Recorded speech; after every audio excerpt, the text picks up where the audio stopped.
That has nothing to do with my prophet. Please just stop it. It doesn't make any sense. That's not the message he sent. That's not what he meant. That's not why he came. So you can claim as much as you want to, but I assure you the man I follow was not the same.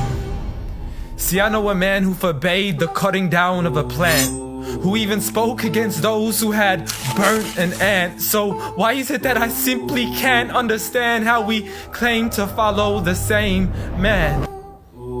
I mean, I know a man who forbade us from harming the innocent, saying he who does so would not only be prohibited from paradise, but he would not even smell its scent. So please tell me how what you're doing has anything to do with the message that he sent. This is the man who forbade us from even scaring cattle with a knife, saying you have no right to let the animal die twice. And when he was asked for advice, he'd reply, don't get angry, don't get angry, don't get angry, repeating it thrice.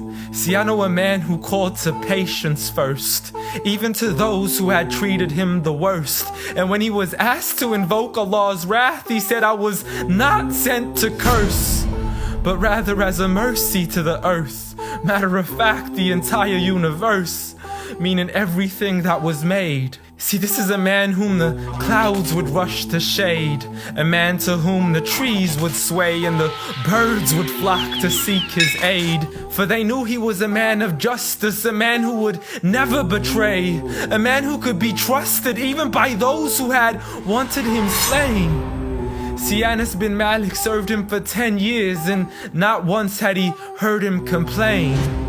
For he would never get angry for himself, but only for Allah's sake. And he never responded to evil with evil, but rather he pardoned and forgave. For had he been harsh-hearted, the people would have ran away. So what is it that we still don't understand when we claim to follow Islam, yet we fail to follow this man? I mean, I know a man who was so caring and compassionate, who said that there is a reward in serving all things that are animate. In other words, everything that breathes, whether it be the animals, the trees, and every single human being. I mean, if Allah called him Rahmatan lil Alameen, how dare you call him anything else that contravenes? See, this is a man who said that the Muslim was he who is soft, simple, and lenient. A man who taught us himself to be cautious from falling into extremism. See, he was never given two choices except he chose that which was easiest. Not for himself, but for his people and their convenience. See, I know a man who advocated for the freedom of the slaves. A man who taught us that the Muslim is the one from whom the people are safe. Not only from his hands, but even from the words that he says. See, this is a man who would never mock, mimic, nor ridicule, nor would he ever publicly rebuke an individual. This is the man I follow, so forgive me if this sounds unusual. But the man I know was so much more handsome, so beautiful. A man who taught kindness to the neighbors, who taught us to serve others without expecting back any favors, to spread peace to those we know and even to the strangers, to walk with humility and to simply ignore the haters.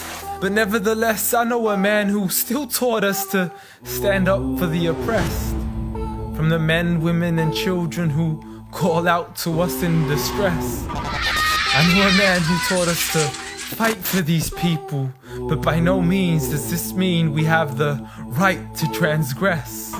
For those who oppress have nothing to do with his name. So you can say what you wish to say and continue to defame his name, but at the end of the day, I assure you, the man I follow was not the same. Muhammad sallallahu alayhi wa sallam.